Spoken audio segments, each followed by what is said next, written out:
बिस्मिल्लाहिर्रहमानिर्रहीम। जे स्टूडेंट्स, अस्सलाम वालेकुम। उम्मीद है आप लोग खैरियत से होंगे। स्टूडेंट, आज हम चैप्टर नंबर 12 के आखिरी टॉपिक, वैसे तो इसके बाद एक टॉपिक और भी है गो टू स्टेटमेंट, लेकिन क्योंकि स्मार्ट सिलेबस में जो है वो उस टॉपिक को शामिल नहीं किया गया, तो लिहाजा आज हम चैप्टर नंबर 12 के आखिरी टॉपिक नेस्टेड लूप की तरफ जो बढ़ेंगे। स्टूडेंट, नेस्टेड का लफ्ज़ इससे पहले हम गुज़श्ता लेक्चर में सुन चुके हैं, जहाँ पे हमने इसको नेस्टेड इफ के नाम से देखा था। यहाँ पे भी इसका कंसेप्ट वही है, सिर्फ इफ की जगह क्या आ जाएगा, लूप आ जाएगा। यानी a loop with another loop is called nested loop. यानी एक लूप के अंदर, उसकी बॉडी के अंदर, चाहे वो फॉर है या वाइल है, उसकी बॉडी यानी उसकी करली ब्रैकेट्स के अंदर आके दोबारा लूप लगा देना बजाय स्टेटमेंट लिखने के, इसको हम क्या कहते हैं, नेस्टेड लूप। इसको हम क्या कहते हैं जी, नेस्टेड लूप। तो यहाँ पे देखें जो बुक वाला, मैं जरा इसको व्यू को जो लार्जर कर रहा हूँ ताकि थोड़ा सा आपको अल्फाज जो सही तरह नजर आए। टॉपिक है जी nested loop. Nested loop means a loop inside the body of the another. कहते हैं नेस्टेड लूप का मतलब ये है कि एक लूप की बॉडी के अंदर, अब लूप की बॉडी कहां से स्टार्ट होती है, ये आपको पता है कि जो करली ब्रैकेट्स होती हैं वाइल के बाद या फॉर के बाद जो करली ब्रैकेट्स होती हैं, उसको लूप की बॉडी जो है कहा जाता है। तो उसके अंदर आके अगर आप कोई और लूप लगा देते हैं तो that is called the nested loop. Nest can be done up to any level. यानी इसकी कोई छोटी नहीं है कि आप एक लेवल, आप एक लूप लगाया, उसकी बॉडी के अंदर एक लूप और लूप लगाया, फिर उसकी बॉडी के अंदर एक और लूप लगाया, तो यूं आप लूप के अंदर अंदर लूप लगाते जाएं तो उसके लेवल की कोई हद नहीं है। लेकिन इसी तरह जैसे कि इफ में था कि जितने आप लेवल बढ़ाएंगे उतना ही कम्प्लेक्सिटी बढ़ती जाएगी, but as the level of nesting increase, जैसे वहां पे इफ के अंदर लेवल इंक्रीज करने से कम्प्लेक्सिटी बढ़ती थी, यहां भी as the level of nesting increase the complexity nested loop also increase. There is no restriction in the type of the loop. यहाँ पे एक बात और भी बता दूं कि जरूरी नहीं कि फॉर लूप की बॉडी के अंदर फॉर लूप ही लगेगा, आप उसके अंदर वाइल लूप भी लगा सकते हैं। और एक तीसरा लूप जो स्मार्ट सिलेबस में नहीं था, डू वाइल लूप, वो भी आप लगा सकते हैं उसके अंदर। यानी कि ये कोई हद नहीं है कि वाइल, अगर वाइल लगा है तो अंदर भी बॉडी के अंदर भी वाइल ही लगेगा। आप फॉर के अंदर वाइल या वाइल के अंदर फॉर लगा सकते हैं, या दोनों इनर और आउटर लूप एक जैसे भी हो सकते हैं। यानी बाहर भी फॉर लगा हुआ और अंदर भी फॉर लगा हुआ, बाहर भी वाइल लगा हुआ, अंदर भी वाइल लगा हुआ। ये आपकी अपनी जो पसंद और अपनी ईज के ऊपर है कि कहां पे आप इजी है। That may be placed in the body of the other loop. यानी क्या कह रहा है, there is no restriction on the type of the loop that may be placed in the body of the other loop. For example, we can place one or more while or do while loops in the body of for loop. कहते हैं for loop के अंदर आप बेशुमार while loop जो लगा सकते हैं, इसी तरह while loop के अंदर आप जो for loop लगा सकते हैं। Similarly, one or more loops can be placed inside the body of the while or do while loop. ठीक है जी। तो स्टूडेंट, ये इसका आसान सा जो तारफ था कि a loop within an other loop या a loop in the body of an another loop is called nested loop। और नेस्टिंग की जो लेवल है उसकी कोई हद नहीं है। अब यहाँ पे अगर आप जो गौर से देखें तो मैन जो लूप है, एक तो हमारा ये मैन प्रोग्राम है, उसके बाद हमने ये एक वेरिएबल लिया है जो कि हमारा लूप जो है ना वो कंट्रोल वेरिएबल है, और एक वेरिएबल हमने आउटर नाम का लिया है, एक इनर नाम का लिया है, एक आउटर नाम का लिया है। आउटर नाम जो है वो फॉर वाले मैन लूप के लिए इस्तेमाल हो रहा है वेरिएबल। अब यहाँ पे एक और भी मिसाल देखें कि आप यहाँ पे इनिशियलाइजेशन की फॉर के अंदर आप वहां पे इनिशियलाइजेशन और डिक्लेरेशन इकट्ठे भी कर सकते हैं। इस एग्जांपल से आपने एक नई चीज भी देखी कि कल तो हमने देखा था कि ये इंट आउटर हमने यहाँ ऊपर लिखा था और यहाँ पे ये किया था।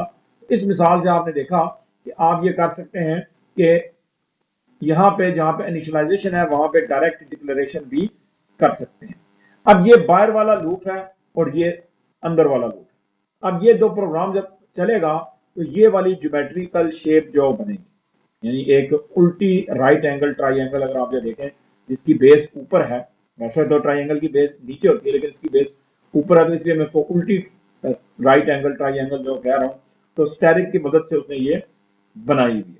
अब अगर आप गौर से देखें तो हमारा बाहर वाला जो लूप है वो सीधा चल रहा है या उल्टा चल रहा है, ये उल्टा चल रहा है। डिक्रीमेंट हमें ये बता रही है कि वैल्यू 7 से 1 पे आ रही है, जबकि इनर लूप जो है वो हमारा प्लस प्लस हमें ये बता रहा है कि वो नीचे से ऊपर जा रहा है। समझ आ गई थी। अब यहाँ पे एक बात स्टूडेंट और भी आपने याद रखनी है कि जैसे दो बड़ी गरारियां होती, एक बड़ी गरारी होती है, ठीक है जी, और एक छोटी गरारी होती है। तो बड़ी गरारी के एक दंदाने के लिए छोटी गरारी के बेशुमार दंदाने जो घूमते हैं, समझे बात मेरी। तो यहां पे आउटर लूप के एक आइट्रेशन के लिए इनर लूप की तमाम आइट्रेशन जो चलेंगी, फिर जब वो कंप्लीट होंगी तो फिर आउटर लूप की दूसरी आइट्रेशन, फिर इसकी तमाम 4, 5 या 10 जितनी भी आइट्रेशन है वो सारी चलेंगी। यूं ये चलते चलते जब ये अपनी आखिरी हद को पहुंच जाएगा तो फिर ये लूप जो टूटेंगे, ठीक है जी। आउटर लूप की एक आइट्रेशन के लिए इनर लूप की तमाम आइट्रेशन जो चलेंगी। यानी अगर इसको मैं आपको तस्वीरी शक्ल में दिखाना चाहूँ तो मैं आज आपको दिखाता हूँ गूगल के ऊपर इसकी जो विजुअल शक्ल होती है वो भी मैं आपको दिखा देता हूं लूप की, कि इसकी। और सो जी स्टूडेंट, इस पिक्चर को जरा गौर से देखें, ये एक एनिमेशन है, ठीक है जी। ये कुछ आइट्रेशंस हैं आउटर लूप की, और उसके बाद ये हमारा आउटर लूप है और ये हमारा इनर लूप है। आउटर लूप की एक ट्रांजैक्शन के लिए अंदर की तमाम ट्रांजैक्शन परफॉर्म हो रही है, जब वो पूरी हो रही है तो फिर आउटर की दूसरी ट्रांजैक्शन जो चल रही है, फिर उसके लिए इनर की 1, 2, 3, 4, 5, यानी इसकी हर एक ट्रांजैक्शन के लिए इसकी 5 ट्रांजैक्शन हो रही है, ठीक है जी। और अगर ये देखा जाए तो ये टोटल कितनी ट्रांजैक्शन जो बनती है, 55 ट्रांजैक्शन जो बनती है, ठीक है जी। 5 इसकी, 5 दूसरे की, ये ऐड करते करते जो है टोटल 25 जो है वो ट्रांजैक्शन बनती है। तो ये आपने ध्यान में रखना है कि आउटर लूप की हर ट्रांजैक्शन के लिए इनर लूप जो है अपनी तमाम ट्रांजैक्शन जो है पूरी करेगा। वैसे तो यहाँ पे कुछ और कंसेप्ट है, लेकिन आपको मैं समझाना चाह रहा हूँ कि इसकी एक बारी के लिए इनर लूप जो है वो अपनी तमाम बारियां जो है वो पूरी जो है वो करेगा। अब स्टूडेंट, ये जो था इसका आसान लफ्जों के अंदर इसका तारुफ। अब मैं कुछ आसान एग्जांपल्स की मदद से सी प्लस प्लस के अंदर आपको जो है वो इसका कंसेप्ट जो समझाना चाहूंगा। तो उसके लिए हम क्या करते हैं कि अपना टर्बो सी प्लस प्लस का एडिटर ओपन करते हैं और उसमें हम जो है वो एक मिसाल लिखेंगे नेस्टेड लूप की, जिसकी मदद से आपको समझना आसान हो जाएगा नेस्टेड लूप को। और मैं नेस्ट के अंदर मैंने कहा कि आप अपनी मर्जी से चाहे तो फॉर के अंदर वाइल लगा सकते, वाइल के अंदर फॉर लगा सकते हैं। मैं स्टार्टिंग में क्या करूंगा, आउटर भी फॉर रखूंगा और इनर भी फॉर लूप ही रखूंगा, यानी दोनों लूप जो है वो मेरे क्या होंगे,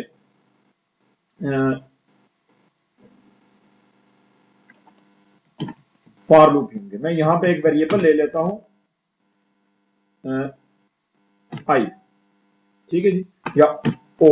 ओ कहते हैं आउटर को, ओ से आप आउटर याद रखिएगा। आउटर की स्टार्टिंग वैल्यू शुरू हो रही है 1 से, ठीक है जी।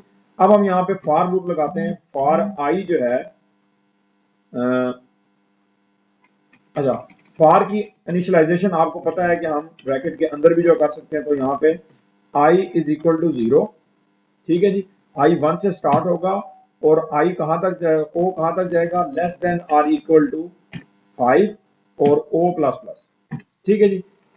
अब ये मेरा बन गया आउटर लूप। स्टूडेंट, आप मुझे बताएंगे कि इस लूप की टोटल जो है वो आइट्रेशन कितनी होंगी, इसमें नंबर ऑफ आइट्रेशन कितनी होंगी जी, 5 आइट्रेशन। 1 के लिए, 2 के लिए, 3 के लिए, 4 के लिए, 5 के लिए, जबकि 6 के लिए ये लूप जो है वो ब्रेक हो जाएगा। अब मैं एक और वेरिएबल लेने लगा हूं, क्योंकि इसके अंदर मैं एक और लूप जो लगाऊंगा, ठीक है जी। और वो लूप होगा जी कौन सा, हमारा इनर लूप। तो उसके वेरिएबल का नाम मैं आई रख लेता हूं, आई फॉर इनर और फॉर आउटर। अब इसके अंदर हम एक और लूप लगाएंगे, फॉर लूप, जो कि दोबारा जो है वो कहां से स्टार्ट होगा जी, 1 से स्टार्ट होगा। आई स्टार्ट होगा 1 से, ठीक है जी, और i less than or equal to 5 तक जाएगा, और आई में एक एक की इंक्रीमेंट हमने की, ठीक है जी। और ये इसकी बॉडी आ गई। अब ये एक्चुअल जो करेगा क्या, ये लूप ये करेगा जी कि स्टैरिक जो प्रिंट करेगा, क्या प्रिंट करेगा, स्टैरिक प्रिंट करेगा। हर आइट्रेशन के अंदर एक दफा क्या होगा, स्टैरिक जो प्रिंट हो जाएगा। और स्टैरिक प्रिंट होने के बाद जब ये लूप जो पूरा हो जाएगा, तो अगले लूप में जाने से पहले हम क्या करेंगे, बाहर के लूप वाला, बाहर का लूप क्या करेगा, वो हर दफा एक नई लाइन स्टार्ट करेगा। बाहर का लूप और कुछ नहीं करेगा, बस कर्सर को नई लाइन में ले जाएगा। अब जरा इसकी वर्किंग को गौर से समझिएगा स्टूडेंट, मैं आपको समझाने लगा हूं और ये समझाने लगा हूं कि ये काम कैसे करेगा। पहले मैं इसकी आइडेंटिफिकेशन कर लूं कोड की, तो देन मैं आपको समझाता हूं कि ये काम कैसे करेगा। ये क्योंकि फार की जो है वो स्टेटमेंट है, तो इसको हम फायर वाले फार के साथ ही रहने देते हैं। ठीक है जी। अब पहली दफा आई की वैल्यू क्या हो, ओ की वैल्यू क्या होगी, 1। 1 छोटा होता है 5 से, कंडीशन 2 होगी। आप यहां पे आ गए, आई हो रहा है 1 से, और यहां पे आई जो है वो हम क्या लिखेंगे, आई लेस देन इक्वल टू 5। आई की वैल्यू क्या है, 1। ये लूप जो पहली दफा चलेगा तो स्क्रीन पे क्या प्रिंट हो जाएगा, स्टैरिक। फिर यहाँ पे वैल्यू 2 हो जाएगी, फिर एक और स्टैरिक प्रिंट करेगा। यूं ये करते करते कितने स्टैरिक प्रिंट करेगा, 5 स्टैरिक प्रिंट करेगा। जब आई की वैल्यू 6 होगी तो ये लूप टूट जाएगा और हम यहाँ पे आ जाएंगे। ये क्या करेगा, कर्सर को नीचे वाली लाइन में ले जाएगा, फिर ऊपर जाएगा और क्या होगा, यहां से इंक्रीमेंट करेगा और आप ओ की वैल्यू क्या हो जाएगी, 2। 2 क्योंकि 5 से छोटा होता है। फिर आप यहां आ जाएंगे, फिर 5 स्टैरिक प्रिंट होंगे, फिर अगली लाइन स्टार्ट होगी और फिर उसमें एक इंक्रीमेंट हो गया, वो 3 हो जाएगा। 3 के लिए ये कंडीशन फिर ट्रू हो जाएगी, फिर 5 स्टैरिक प्रिंट होंगे। यानी 5 लाइनों में 5 दफा, यानी एक चौकोर बनेगा स्टैरिक्स का। अब मैं आउटपुट आपको दिखाता हूं, कंट्रोल प्लस F9 जो करके, तो देखिए ये एक चौकोर सा बना है जिसमें टोटल 5 लाइनें हैं। ये ऊपर से नीचे 1 2 3 4 5 ये आउटर लूप ने किया, जबकि 5 स्टैरिक जो किसने प्रिंट किए हैं, इनर लूप ने। समझ आ गई थी कि ये अगर आप इनकी वर्टिकली लाइनें गिने तो 1 2 3 4 5 लाइनें बनती हैं। ये किसने प्रिंट की हैं, बाहर वाले लूप ने। बाहर वाले लूप सिर्फ क्या कर रहा था, नई लाइन स्टार्ट कर रहा था, जबकि अंदर वाला लूप क्या कर रहा था, हर दफा 5 स्टैरिक प्रिंट कर रहा था, क्योंकि ये लूप कितनी दफा चल रहा था, 5 दफा चल रहा था। समझ आ गई चीज। अब अगर आप यहां पे हर दफा 1 से लेके 5 तक गिनती लिखवाना चाहते हैं तो फिर आप क्या करेंगे, परसेंटेज डी कर देंगे इसको। ठीक है जी। और ये वैल्यू आप जो कौन सी जो प्रिंट करवाएंगे, आई की वैल्यू। अब भला क्या होगा, 5 लाइनों में हर लाइन में 1 से लेके 5 तक, क्योंकि हर दफा आई की वैल्यू प्रिंट हो रही है। आई की पहली वैल्यू 1 से लेके 5 तक प्रिंट होगी, फिर दूसरी लाइन भी 1 से लेके 5, तो यूं 1 से लेके 5 तक का चौकोर बन जाएगा। ये देखें 1 से लेके 5 तक का क्या हुआ है, जो है ना वो एक चौकोर सा जो बन गया। समझ आ गई चीज, क्लियर हो गया। अब आप अगर इसमें इसको चौकोर के बजाय कुछ इस तरह करना चाहते हैं कि पहली लाइन में 1 लिखा हुआ है, दूसरी में 1 2, तीसरी में 1 2 3, चौथी में 1 2 3 4 और पांचवी में 1 2 3 4 5, यानी एक राइट एंगल ट्राइंगल बने। ठीक है जी, जिसमें पहली में 1, दूसरी में 1 2 और यूं एक कोना सा बनता हुआ है। तो इसके लिए जरा हमें गौर करना पड़ेगा कि हम क्या करें। ठीक है, फिर आई की वैल्यू आपको स्टैटिक नहीं रखनी पड़ेगी। अगर आप आई की वैल्यू स्टैटिक रखते हैं 5, तो फिर तो हर दफा ये 5 ही आएगा। अब जरा गौर से सोचें कि हमें आई की वैल्यू को कहां तक लेके जाना है। हम पहली दफा 1 प्रिंट करवाना चाहते हैं, दूसरी दफा इनर लूप को 2 दफा चलाना चाहते हैं, तीसरी दफा इनर लूप को हम 3 दफा चलाना चाहते हैं, चौथी दफा इनर लूप को 4 दफा और पांचवी दफा इनर लूप को हम 5 दफा चलाना चाहते हैं। तो ये कौन सी चीज है जो 1 2 3 4 5 तक जा रही है। अगर आप गौर से देखें तो ओ हमारा पहली दफा क्या आ रहा है, 1 आ रहा है, दूसरी दफा 2। तो अगर हम आई को बजाय 5 तक लेके जाने के ओ तक ले जाएं, जरा गौर से देखिएगा स्टूडेंट, ये चीज अगर आपको समझ आ गई तो कहानी सारी आपको समझ आ जाएगी। मैंने ये ओ क्यों लगाया, क्योंकि पहले तो यहाँ पे था 5। अब 5 जब हमने स्टैटिक जो लिख दिया है, स्टैटिक लिख दिया, तो हर दफा 1 से लेके 5 तक गिनती प्रिंट हो रही है, आपने देखा। ठीक है जी, लेकिन आप ये चाह रहे थे कि पहली दफा 1, दूसरी दफा जब लाइन आए ये वाली लाइन, तो 1 2 आए, फिर 1 2 3, फिर 1 2 3 4 और फिर 1 2 3 4 5। अब ये कौन सी चीज है जो पहली दफा 1 हो रही है, दूसरी दफा 2 हो रही है, इस लूप के बाहर कहीं आगे पीछे देखना होगा आपने। तो वो ऐसी चीज है जो कि ऑटोमेटिकली चेंज होके आ रही है। तो हम अगर इसकी जगह ओ लिख दें तो पहली दफा ओ की वैल्यू क्या होगी, 1, तो ये लूप जो कितनी दफा चलेगा, 1 दफा। दूसरी दफा ओ की वैल्यू यहां क्या हो चुकी होगी, 2, तो ये लूप कितनी दफा चलेगा, 2 दफा। तो यूं ये चलते चलते आखिरी दफा जब ये आएगा तो उस वक्त इसकी वैल्यू यहां क्या हो चुकी होगी, 5। अब देखिएगा ये नंबर्स की ट्राइंगल बनेगी, ये देखिएगा अभी, ये देखें स्टूडेंट्स, ये मैं आपसे कहना चाह रहा था कि अगर हमने 5 लिख दिया तो फिर तो ये स्टैटिक हो जाता है, यानी 1 2 3 4 5, फिर 1 2 3 4 5। तो हमने कोई ऐसा डायनामिक फिगर यहां लिखना था जो इसी प्रोग्राम में से हो। वो हमने अपने कंसेप्ट को थोड़ा सा तेज किया और देखा कि ऊपर इस तरह की एक चीज है जिसको हम यहां नीचे यूज जो है वो कर सकते हैं। अब यही स्टेरिक की अगर आपने ट्राइंगल बनानी है, यानी यही ट्राइंगल अगर आपने स्टेरिक की बनानी हो तो आप क्या करेंगे वाला, बड़ा ही आसान है। आप यहां परसेंटेज डी की जगह क्या लिख देंगे, स्टेरिक, और इस आई को खत्म कर देंगे। अब देखिएगा स्टूडेंट कि 1 2 3 की जगह स्टेरिक की ट्राइंगल बनेगी। ये आपको नजर आई स्टूडेंट, ये सीधी राइट एंगल ट्राइंगल पहले हमने डिजिट की मदद से यानी नंबर्स की मदद से बनाई, और अब नंबर की जगह हमने सिर्फ स्टेरिक लिख दिया, तो ये काम। अब अगर जरा गौर करें कि अगर इसको हमने उल्टा बनाना है, इसको हमने अगर उल्टा बनाना है तो जरा सोच के बताएं कि ये तब्दीली इस कोड में कहां कहां तब्दीली होगी। यानी अगर इसी ट्राइंगल को हम उल्टा बनाना चाहते हैं सीधे के बजाय, जो कि बुक वाले ने बनाई है, तो फिर हम क्या करेंगे। जाहिर है हमें पहले हम 1 से 5 तक जा रहे थे, अब हमें 5 से 1 की तरफ आना पड़ेगा।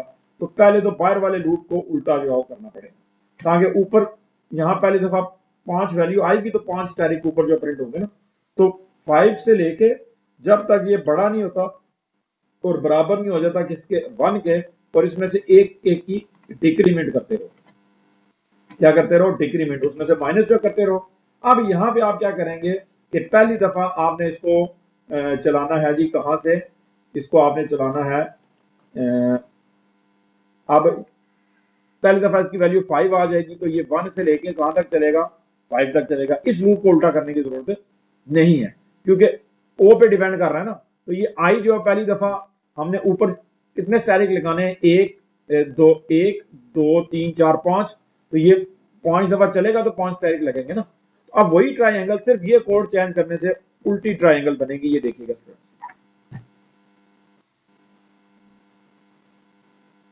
तो ये आपने देखा कि वही चीज जो है उसको हमने थोड़ा सा उल्टाया, थोड़ा सा कोड में तब्दीली की, तो क्या हो गया, वो उल्टी ट्राइंगल जो बना। समझ आई चीज? ठीक है जी स्टूडेंट, कि एक दफा हमने यही काम नंबर्स के साथ मैंने किया, डिजिट्स के साथ किया।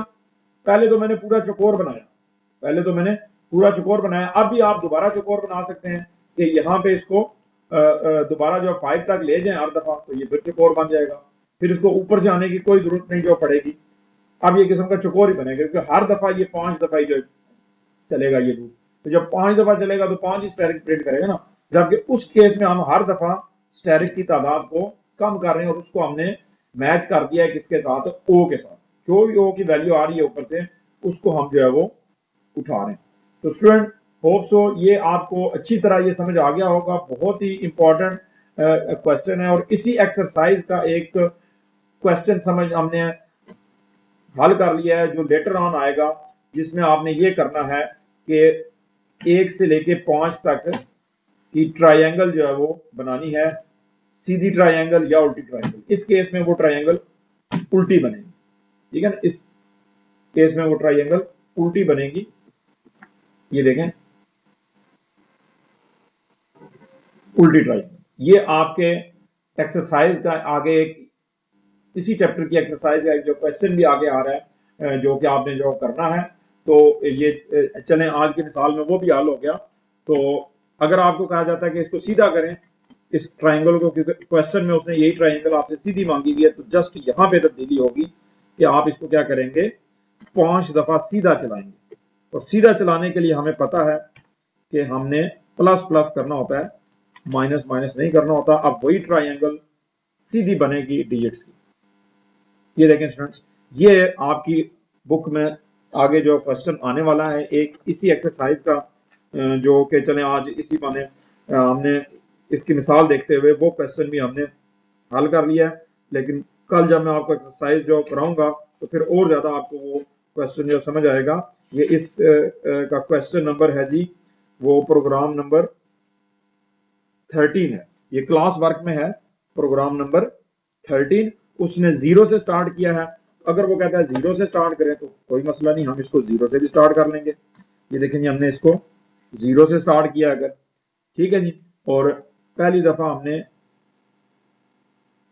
इसको भी फिर हमको 0 से स्टार्ट करना पड़ेगा, ठीक है जी। और अब देखिएगा ये 0 के साथ, ये ओ नहीं है, 0, ठीक है। उसने आपको प्रोग्राम नंबर इस बुक का इसी चैप्टर का क्वेश्चन नंबर 13 है, क्लास वर्क है, जो हमने कल भी करना है, लेकिन आज क्योंकि ये टॉपिक चल रहा है तो हम इसको देख लेते हैं। कि देखिएगा कि इसी के साथ अब 0 के साथ वो ट्राइंगल बनेगी। पहले वो 1 से शुरू हो रही थी, तो अब वो 0 से शुरू हो रही है। समझ आ गई चीज स्टूडेंट। अब यहाँ पे उसने एक काम और भी किया है, वो काम क्या है, वो ये है, वो इसी चैप्टर का क्वेश्चन नंबर 14 है, होमवर्क के तौर पे उसने क्या किया है कि चलें वो हम जो कल देखेंगे, क्योंकि उसमें उसने क्या किया है, इनर के मुरब्बे प्रिंट कराए, पहले 0 से लेके 1 तक। यानी इसको मैं आपको बताऊं कि इसको मैं फिलहाल जो कमेंट बना रहा हूं इनर लूप को, और आउटर लूप में हम क्या कर रहे हैं, तो उसने क्या किया है, गिनती जो प्रिंट करा दी, ठीक है जी, %d, और इसमें उसने प्रिंट कराया है ओ की वैल्यू प्रिंट कराई, और हर वैल्यू प्रिंट करने के बाद \n कर दिया। ये आपके लिए आपको यही चीज नहीं है, ये क्या होगा, 1 से लेके 5, 0 से लेके 5 तक जो गिनती प्रिंट होगी। उसने क्या किया, क्या हुआ है, 0 से लेके 6 तक, 0 से लेके 6 तक जो है वो काउंटिंग जो की हुई है वर्टिकल में, ठीक है जी। और फिर उसने उसके सामने क्या किया है, 0 के सामने 1 लिखा हुआ है, 1 के सामने 2 लिखा हुआ है, 2 के सामने 4 लिखा हुआ है, 3 के सामने 8 लिखा हुआ है। समझ आ गई चीज। तो यहाँ पे उसने जो है ना वो ये किया है कि इनर लूप के फिर जो मुरब्बे बनाए, यानी इनके सामने इनके मुरब्बे लिखे हैं। 1 का मुरब्बा 1 ही होगा, 0 का अलबत्ता उसने 1 लिखा है, 3 का 8 लिखा है, 4 के सामने 16, 5 के सामने 32 और 6 के सामने 64 लिखा है। ये कल हम इसका कंसेप्ट जो देखेंगे। आज हमने ये देखा कि किस तरह इनर लूप जो है वो आउटर लूप की मदद से रन किया जाता है। और एक चीज जो आपने याद रखनी है वो क्या है जी स्टूडेंट, वो ये है कि आउटर लूप की हर वैल्यू के लिए इनर लूप कंप्लीट जो है वो अपने आइट्रेशंस को पूरा करता है। हमें आ गई चीज। तो ये क्या हो जाएगा, देखें ये वाला कोड, इसको मैं रन करता हूं तो 0 से लेके 6 तक जो है वो आपकी ट्राइंगल जो है वो बन गई। तो स्टूडेंट ये था हमारा आज का जो है वो टॉपिक जो कि हमने देखा, और टॉपिक का नाम था जी नेस्टेड लूप। अब आप चाहें तो इसकी ये जो मिसाल है इसको भी बड़ी आसानी से जो सीख सकते हैं, बल्कि सीख क्या, आपको मैंने आपको समझा दिया, अब आपको ये खुद भी करना चाहिए। और नीचे इसकी सारी एक्सप्लेनेशन है जो मैंने आपको वहां भी समझा दी कि किस तरह आउटर लूप का एक आएगा। और यहाँ तो इसने स्टैटिक जो प्रिंट किए हैं मैन और डिजिट के साथ आपको जो प्रिंट करके दिखा दिया कि डिजिट्स के साथ अगर आप उसको समझेंगे तो बिल्कुल सही आपको जो है वो चीजें समझ आएंगी। फ्रेंड होप तो आज का लेक्चर भी गुज़श्ता लेक्चर की तरह आप ने कंप्लीट देखा होगा। और अगर इसके हवाले से कोई क्वेश्चन आपके जहन में है तो वो आप यहाँ कमेंट्स में भी पूछ सकते हैं, और जो हमने व्हाट्सएप पे ग्रुप बनाया होगा वहां पे भी आप अपना क्वेश्चन जो है वो ड्रॉप जो कर सकते हैं। ये बहुत इंपॉर्टेंट जो चैप्टर था प्रोग्रामिंग के हवाले से स्टूडेंट, जो कि अपने इख्तिताम पजीर हुआ है। कल हम इसकी एक्सरसाइज जो है वो इंशाल्लाह अज़ीज़ जो करेंगे। आज के लिए इतना ही, दुआओं में याद रखिएगा। फी अमानिल्लाह।